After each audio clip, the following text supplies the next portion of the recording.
And the Cardinals take the first game of the series against the Pittsburgh Pirates at Busch Stadium on Monday night. Welcome on in to Cards Hub Postgame here on Sports Hub STL. All content brought to you by DraftKings. The crown is yours.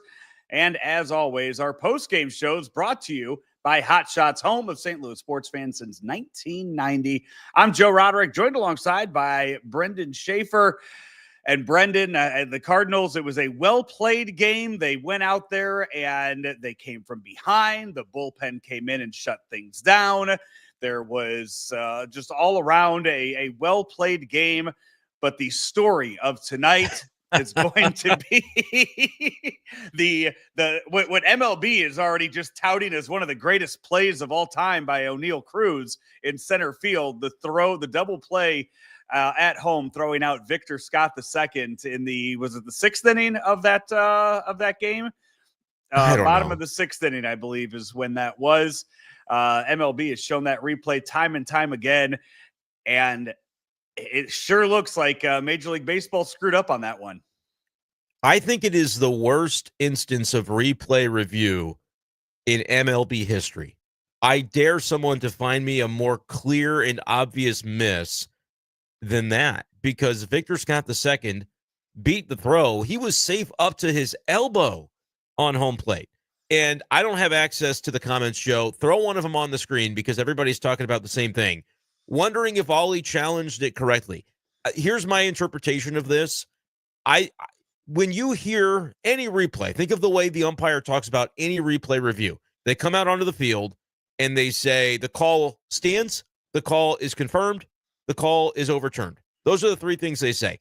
If there is a blocking element at the plate, they will also give the information whether or not, yes, the catcher blocked the plate illegally.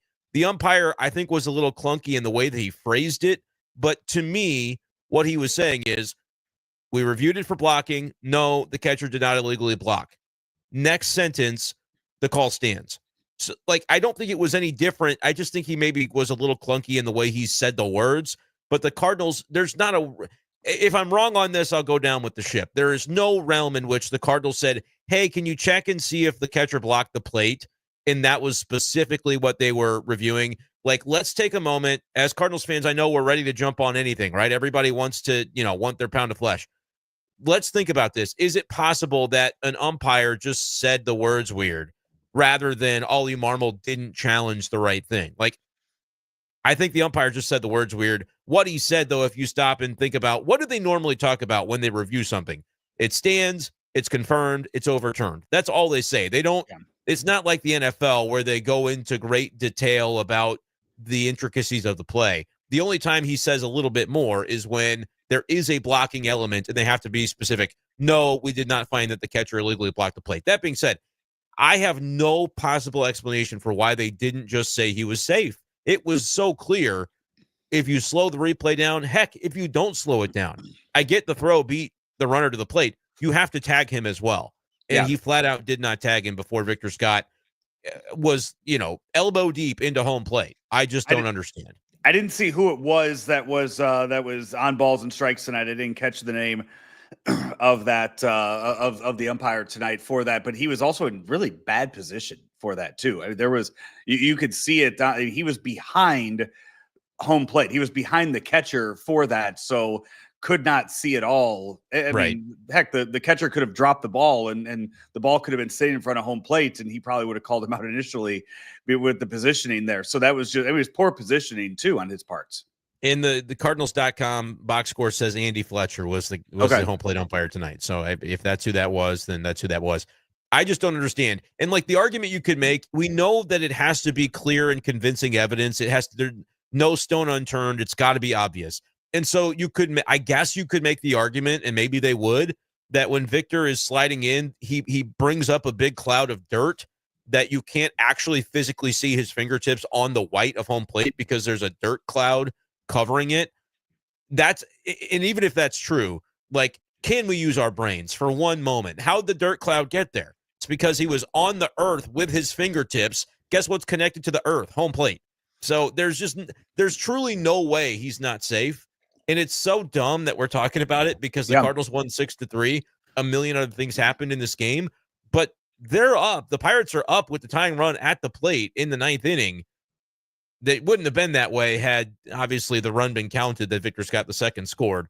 But yeah, I think it's the first thing we should talk about too, because I was just as dumbfounded as everybody in the comments. I could not believe that they did not overturn that call. John Denton points out that on MLB.com, as you said, if you look at the score, it says Cardinals challenged, and then it says in parentheses home plate collision. So that is, if that is the rule, I mean, if that's what they were calling there, again, as you mentioned, common sense. Use common sense and say, hey, yeah, he wasn't blocking the plate, but his hand was also clearly in there, and say like that's. It should be all aspects of it. Like, hey, well, and it was you got that call wrong, yeah. Denton's tweet even says, like, he took the screenshot. Cardinals challenge home plate collision. Call on field was upheld. Cardinals challenge tag play. Call on the field was upheld. Like, it lists both of them on that tweet from JD. So, again, it's not. I know everybody wants to be quick to find out what the Cardinals are doing wrong. That's not what happened. There is no way that they just neglected to challenge both facets of the play. I think, like, when you think about replay review, in the NFL, college football, NBA, think about every sport you watch, NHL, which we don't talk about hockey anymore, but you can think about all of them. I think MLB umpires are the worst at explaining. Like, in terms of just clearly being able to articulate things, MLB umpires by far are the least, you can just tell when they get on the microphone, the least comfortable with, like, explaining to the crowd what's going on.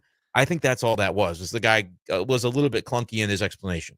In the case of Bill Miller up in Boston this past weekend, they're also really bad at turning the microphones off after they're done giving the explanations for it too. The wonders never cease, right? Yeah. If you missed that, go back and find the video. Bill Miller up in Boston this weekend got a call wrong at home. His call was overturned, and then he basically MF'd himself on the microphone, yelling at it. Hey, that's accountability. That's he accountability. was mad at himself for missing a call. Yeah. It's pretty funny. That's and again, Cardinals win by the final score of 6-3. And Brenden, this is again all people are going to want to talk about is this review, is the bad review on this, and like what I mean, if we're going to have this, if we are going to have review to this extent in all of the sports, you got to get them right. You got to get the easy ones right. You know, I know you don't want to talk about the Blues game last night, but there was the play late where the puck looked like it was in Jordan Bennington's blocker, and the blocker clearly went into the net. It went past the goal. Looking at it, it sure looked like that was a goal, and the puck went across the line. They look at it and they say, hey, we don't have enough evidence to overturn this. We're not going to do it. That's a tough one.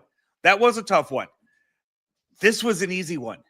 It was so clearly hand, palm, wrist, everything, elbow, all over the plate. Yes. Yeah. And then the glove comes down and tags him.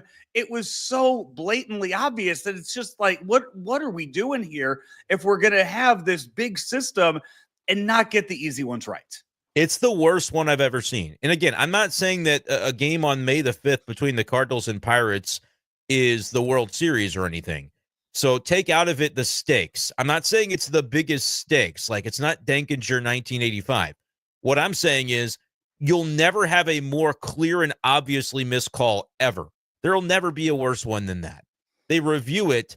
Joey Bart's not even a thread on his leather was touching Victor Scott II before Vic had damn near his elbow onto home plate. I was being a little hyperbolic, but not that hyperbolic. Like, his hand crossed the plate. I mean, his whole hand had touched the plate. His wrist, everything. And so, again, my assumption is what they'll say is, well, we couldn't physically see on video his batting glove touching white of the home plate because there was a, dirt cloud because he's sliding in hand first. Enough. Like, use your brains, use your common sense. You know what happened. We all know what happened. I don't know. I have no better explanation, though, than that. It's absolutely bonkers. It really is. I am, as I assume you might be as well, just scrolling through Twitter accounts of all of the people that we know are there at the game.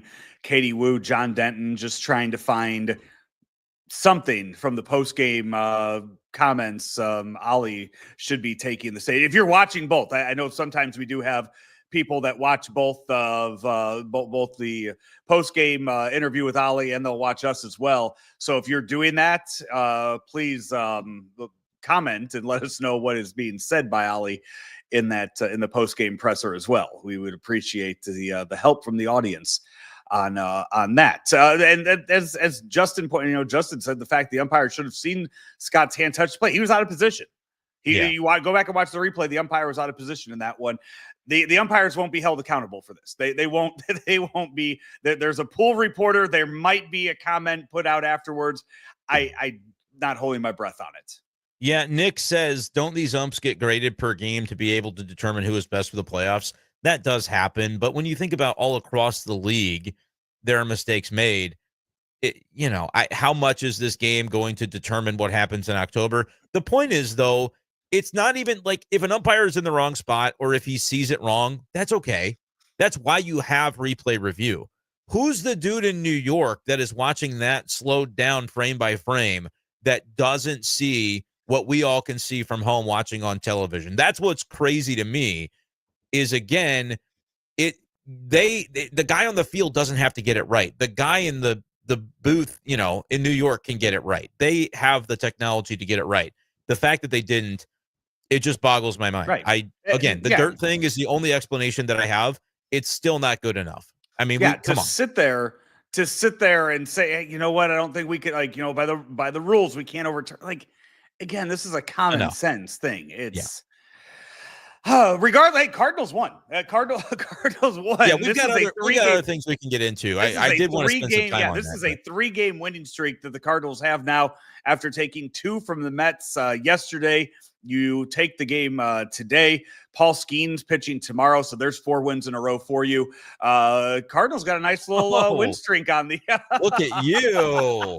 You just snuck that right in there, didn't you?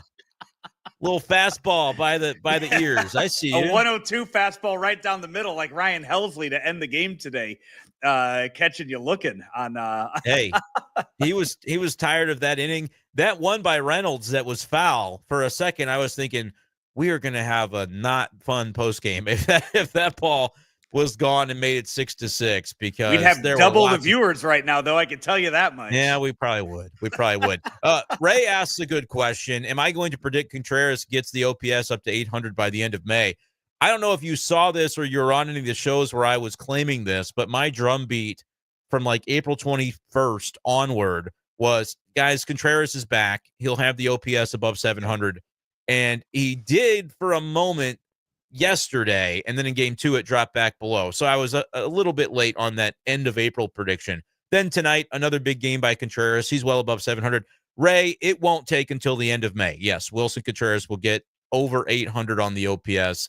You'll see it before the end of May. You might see it before the end of the homestand. You never know. A couple more home runs, and you'd be surprised how quickly that thing will jump. But yeah, Contreras has been well over 1,000 OPS since April the 18th. Like if you were to isolate from the beginning of that long hitting streak he had to now, he's probably sitting 1,100 OPS or better. He's been fantastic. It doesn't matter where in the order he bats. He'll continue to be a steady drumbeat for the team offensively. Yeah, Nick's coming in here back to call at home plate, saying he's sure MLB take notes of who botches calls.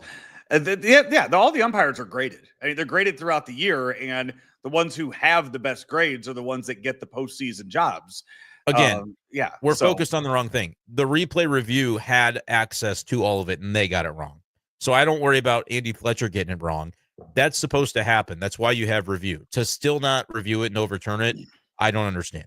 I never will. Yeah. Hey, before we get into the ins and outs of the game, Paul Postgame Shows brought to you by Hot Shots.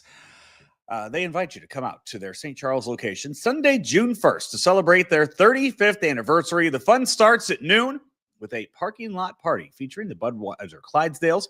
Prizes will also be given away all day long. Darts tournament at noon, bags tournament at 2, and a chance to win Hot Shot tacos for a year. Congratulations to Hot Shots on 35 years. Hot Shots, St. Louis is home for all the games all the time since 1990. Find yours at hotshotsnet.com.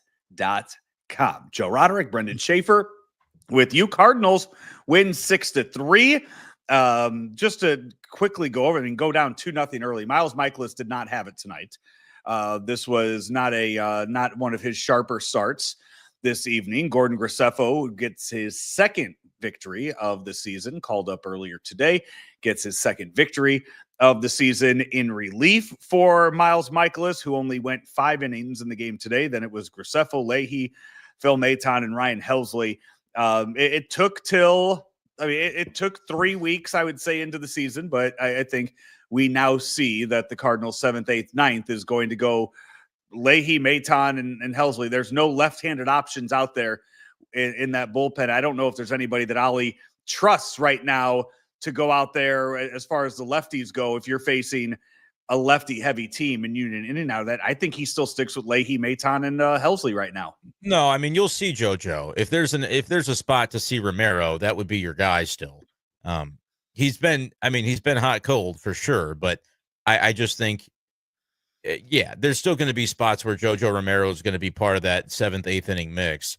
I don't know, I'd have to go back and look at the batters and the handedness tonight, but I think Leahy, like your point is well taken, that Leahy is definitely climbing up the ranks in terms of he's in that leverage spot. Now, over JoJo, I think it's just different lanes. And so, you probably see a more righty lanes tonight, but I'd have to go back and look to really remember the reasoning there. But no, I think JoJo is still going to get his spots, but I'd have to look at Leahy's splits and see what he's doing. But it just seems, he is out there every single game every now in those big. Yeah, he's the guy. And I think Ollie also would bring him in the 5th or the 6th. If you just need to get out of a tough situation there, I think that's he has no problem going to Leahy or even earlier than that 7th inning spot too, to get out of a jam and then figure it out as you go on too. I think they did that. Did they do that over the weekend? Was that one of the games yesterday? Did they go to him a little earlier than planned? There is no plan. Like you said, they'll do whatever's needed. He's a very versatile reliever. He's got a huge repertoire, 5-6 different pitches he can throw. He can throw them for strikes. So I think that makes him pretty effective against righties or lefties. JoJo did pitch yesterday in one of the games. So that's the other thing about Leahy is, like, we make the jokes about pitching him every day.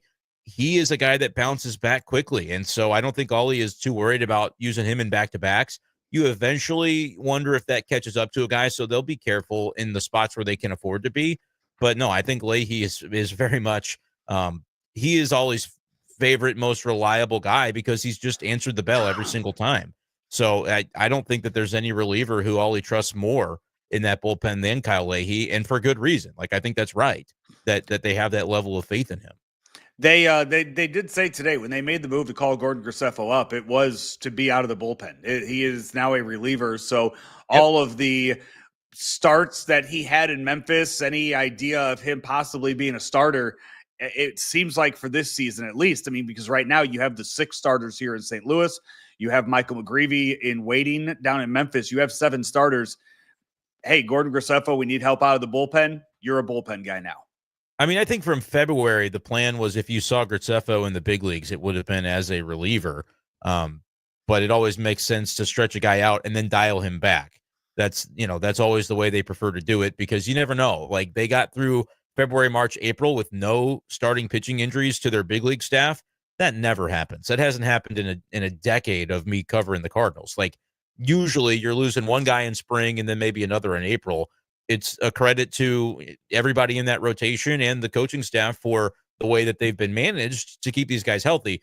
But I don't think it's like some knock on Graceffo. I think this was always sort of the plan. And, McGreevy went 5 2/3 yesterday. We'll see, how soon McGreevy gets another look. You mentioned the numbers game. There's a lot of starters that are healthy and active on this team. And the Cardinals they'd love to get McGreevy in there, but they're still kind of feeling their way through what that looks like. And they're maintaining their depth as well. Like, it's so easy to sit here and say, all right, here's the guys that should be DFA'd or whatever your terminology would be.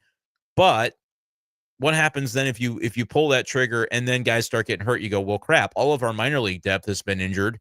We don't have the same depth that we thought we did. So I think that's why they're approaching it this way. It's frustrating. I get that it's frustrating to see, like yesterday, Fetty and Palante both didn't look super great. Michaelis today, 5 innings, 3 runs. That's honestly just standard fine for Michaelis. He's going to keep you in the game. That's all you can ask for. But if you feel that way about 3 of your 5 starters that it's just like, all right, they're just going to keep you in the game.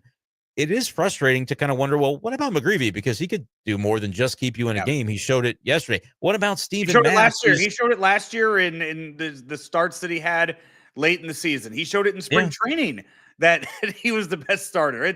That's where the frustration comes in, is that he has proven that he is the best starting pitcher in this organization right now, and he's not playing in games that matter. I mean, again, we love McGreevy. I don't know if I would go as far as to say best starting pitcher in this organization. I said it. That's me saying it. That's not you saying it. That's me saying it. But on 5 starts, like, I hate to, don't position me as the guy arguing against Michael McGreevy, because I think he more than deserves a chance. But I think you could see as time goes on in the big leagues, those numbers may level out. Kind of like Palante last year, looked 3.2 ERA, and now we're seeing him kind of come back down to earth a little bit. He's got to stop walking guys, and I think that's not a problem that McGreevy currently faces. So again, point well taken. We're on the same side of this. I'm more on the bandwagon of, like, Steven Matz to me. Oh wait, that was wrong. This is the comment I wanted to put up there. Sorry. Yeah, because I know how big of a Matz guy you are, so I wanted to throw that up there for you and let you go off. But it's not even me. Like, let's talk about, if you want to talk about numbers, just look at Steven Matz's numbers at the big league level. Like, if we're gonna look at McGreevy's, which I appreciate how good they've been, Steven Matz this year in the big leagues is a 1.5 ERA. 24 innings. It's a small-ish sample because he's only gotten to start 2 times. And that's, for me, like, they're praising they're praising Steven Matz for the way that he has just handled all of this like a pro, his willingness to do whatever role is asked of him. My thought is, like, the Cardinals should maybe be asking him to do a starter role because he's been really good in it. But some people might say, well, they're keeping him healthy. They don't want to, have him get banged up, and he's got an injury history, and that could be fine as well. McGreevy and Matz, to me, are guys that right now I would look at and say, are they going to give you more every 5th day than what Fetty and Palante and Michaelis are giving you right now? Like, there's a case to be made, but I also understand you don't want to make rash decisions off of small samples. Saw a comment earlier in the a little bit ago. I'm going to bring it up. Rena commented saying they asked Ollie if he got any info about the review play, and he said no, not yet, and then smiled like he wanted to say more. So sounds right. That's because it was bogus. I mean, that's all he can say. Ollie, don't get yourself in trouble, but we'll say it for you. It was the worst I've ever seen in terms of replay review. There's no explanation that would be good enough. I feel like, and I know a few people in the chat also, they were bringing up I feel like we have had this conversation before. I feel like there has been a worse one. I feel like there was a more egregious one that happened. Maybe not this year, maybe last year. I'm just okay. I'm saying though this was bad. I remember having the deja vu for how bad of one. How can it get more egregious than he was friggin' safe by his elbow? Like, maybe Bud tied for first, but that is brutal. I couldn't believe it. My jaw was on the floor when they said call stands. I was I admittedly was going back and forth audio wise. I was watching the game, but audio wise, I was going back and forth between Monday Night Raw and the Cardinal game. I had 2 screens up there. Brenden, I showed you my show prep. In the Leahy inning, it also looked like there was some issue with the balls and strikes being called. Dusty Blake seemed like he was on the top step, kind of barking. I actually had to go back. I was like, was Ollie tossed? Why are they showing Dusty so much? But he had some things to say, and so that explains it, right? Yeah, so I didn't know if they had talked more about it on the broadcast. I did not have the audio up on the broadcast. Apologies to our coworker's dad, Chip Carey, for just not listening to that. And Allison says too, the radio crew also couldn't believe it. That was Claves and Ricky on the call for that, Brenden. So, really? Now I would love to hear the radio crew and what they have to say.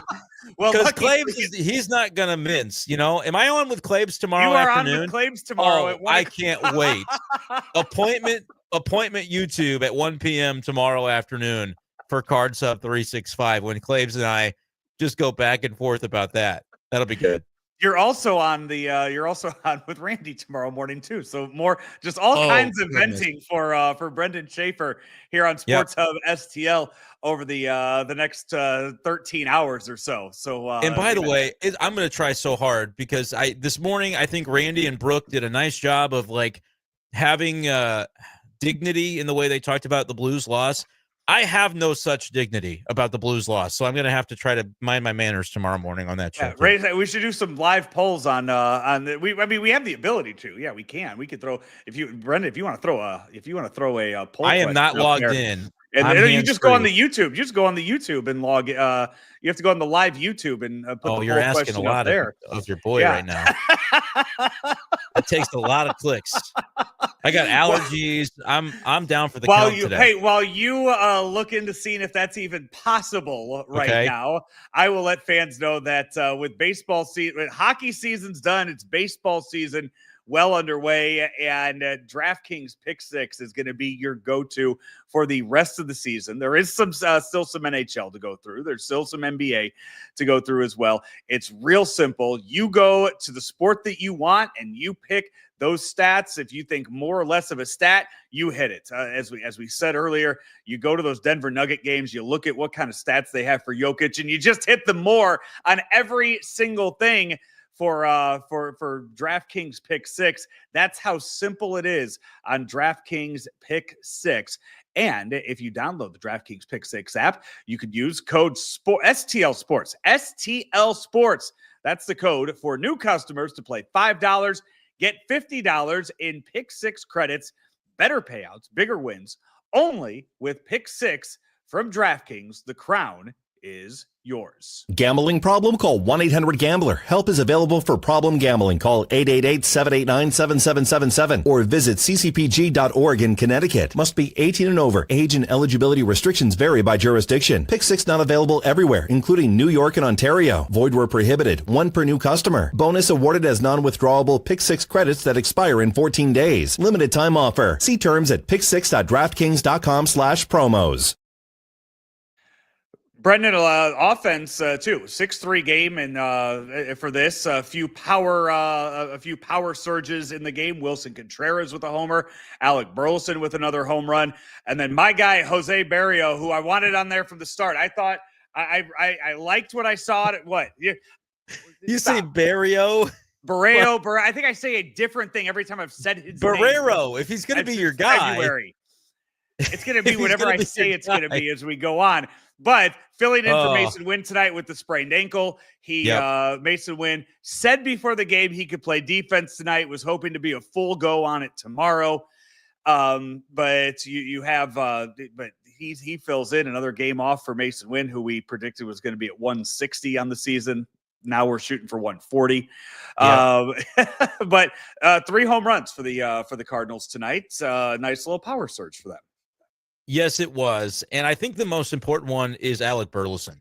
Like, if he's going to hit for power, it's a different ballgame. It's a different conversation. He's got to have that part of his swing. We've talked about the DH position that he has largely occupied has been pretty dormant for the Cardinals this year.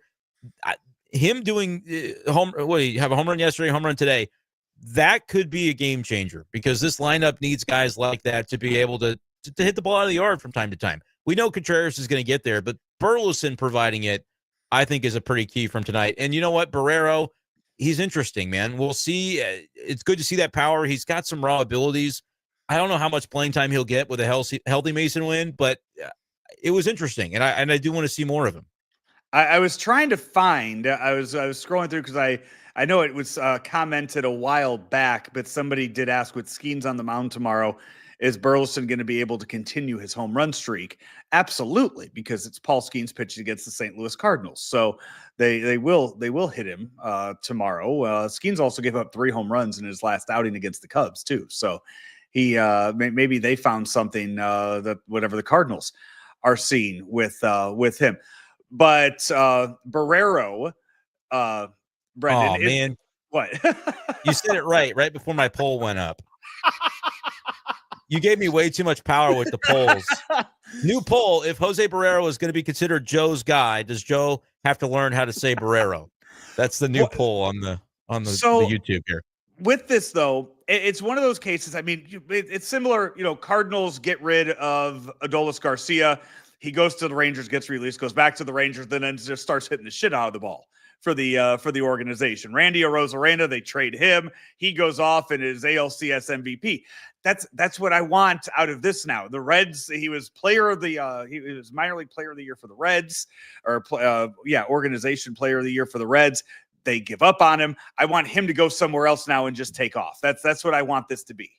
I mean, that'd be great. I do feel compelled to mention that a distinction between Jose Barrero and some of those other guys, he did have 450 plate appearances basically with the Reds where he just did not hit a lick. But he was a top prospect, as you mentioned before all that. And so ideally, he's finding himself in a new scenario. We saw him in Grapefruit League. He looked good in AAA. Now getting some run in the big leagues. Like, I don't think this 27-year-old player is suddenly going to become like an everyday mainstay. But is he worthy of a roster spot? I certainly think that's a possibility. When you think about, all right, why did they value a guy like Mike Ciani? Well, plays really good defense. If Barrero can play good center field defense, pretty good shortstop defense, and do some hitting as well, runs pretty well, like there's value to having a guy like that off your bench.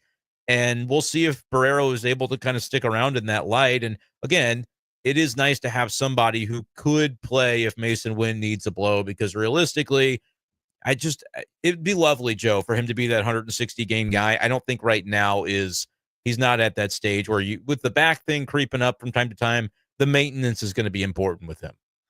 And on top of that, it's if Luken Baker is not going to hit for power, and I believe we are all in agreement that Luken Baker is just, he's waiting to be told that, hey, Ivan Herrera's ready to come back, and he's going back down to Memphis.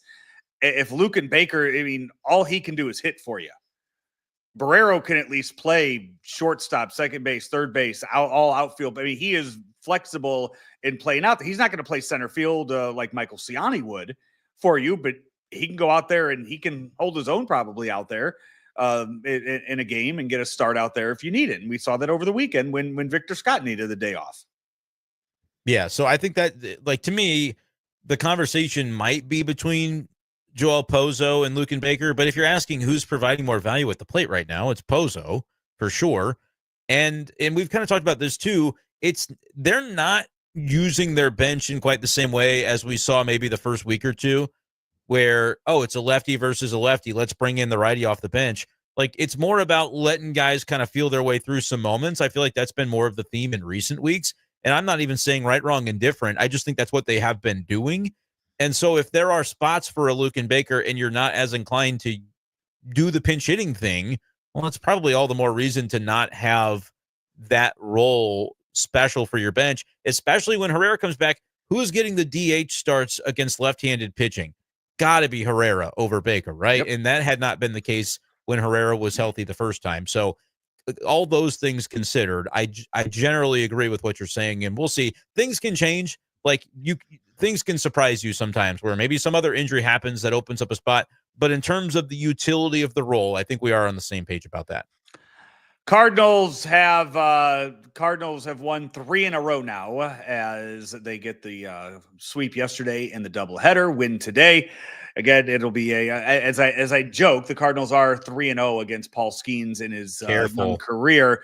It is still going to be a tough game tomorrow. I imagine he is going to come in really pissed off after letting up the 3 home runs. That'll be the next goal, by the way.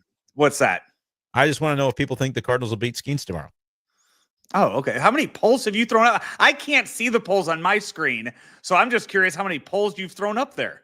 I think this is the 4th one. My favorite one was the one about if Barrero is going to be considered Joe's guy, should Joe have to learn how to say Barrero? Only 78% voted yes on that one, though. I like that. That's fine with me. I wanted 100%, but that's fine. I'll take a simple majority. You can also throw polls out there tomorrow morning when you're filling in for Brooke Grimsley on the Randy Carricker show. So yeah, I leave that stuff to Rockio. You can do you can throw those up there, and you can take over the show that way as well. So look forward to I do that. Like the polls. I'm a poll fan, so so look forward to that in the morning.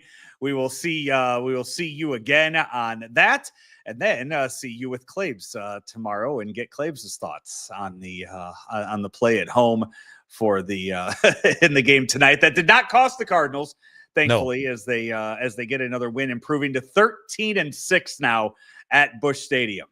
13-6 at home, 4-13 on the road. But they're 17-19 overall. By the way, the on the road thing I think is over. I know the record still stinks on the road, but they're past it. They're going to play probably whatever kind of team they are the rest of the season. That's what they'll be on the road too. Like they're going to be completely fine on the road. 2 of 4 against the Reds in Cincinnati. Probably should have won that series. Yeah, but I think the road thing is going to be beyond them, but we're going to still have it as a talking point because they are 4-13 or whatever you said they are on the road, which is not great, but we'll see. 17-19 to me is notable because, again, they could have gotten swept by the Mets. Those games were tight on Sunday, and the fact that they came out with both of them, instead of being 14-21, they were 16-19 going into today. I called this a must-win, by the way, on my afternoon radio show. I thought the pitcher they were facing tonight had a 6.5 ERA. You had to win this game. Now try to find a way to beat Skeens, and you can start talking about sweep. They could be going into Washington, D.C., Joe, on Friday night, 19-19 on the season. Like, if they can get these next 2 games, I know we're not supposed to think the Cardinals have much hope this year, but I still think they're a pretty decent club, and so time's going to tell. All right, you're getting on me about talking about beating Skeens for a 4th time, and then you turn around and say they're going to be 500. If they're going to do that, they might as well win Wednesday. So I don't know. Max Keller on Wednesday? Is it Mitch Keller on Wednesday? Max Kellerman and no. I corrected myself and said Mitch Keller. Yeah, but yes, I did. Keller. I was thinking of Max Kellerman when I said that. Correct. Yes, good catch on that. His non-compete's got to be up soon. We could probably get him for the Hub. I'll tell Dave to get on that. There you go. Easy. That's Easy. Not my department. No. I'll tell him how to do who to go after. All right. Hey, that's gonna wrap it up for the Cards Hub post game. Appreciate everybody that was commenting and watching along here over the last 40 minutes. We appreciate it. And if you are not a subscriber yet for the YouTube page, go ahead and smash that button now. Give us a like, give us a subscribe, and then go on social media and follow us every single platform that there is to do so on. We will fire up the Sports Hub STL YouTube page tomorrow morning at 10 a.m. with the Randy Carricker Show featuring Brooke Grimsley, who is being subbed in for tomorrow by Brenden Schaeffer. So see that tomorrow morning at 10 a.m. For Brenden Schaeffer, I'm Joe Roderick. Have a great rest of your night here from Sports Hub STL, powered by DraftKings. The crown is yours here on the Cards Hub postgame show presented by Hot Shots.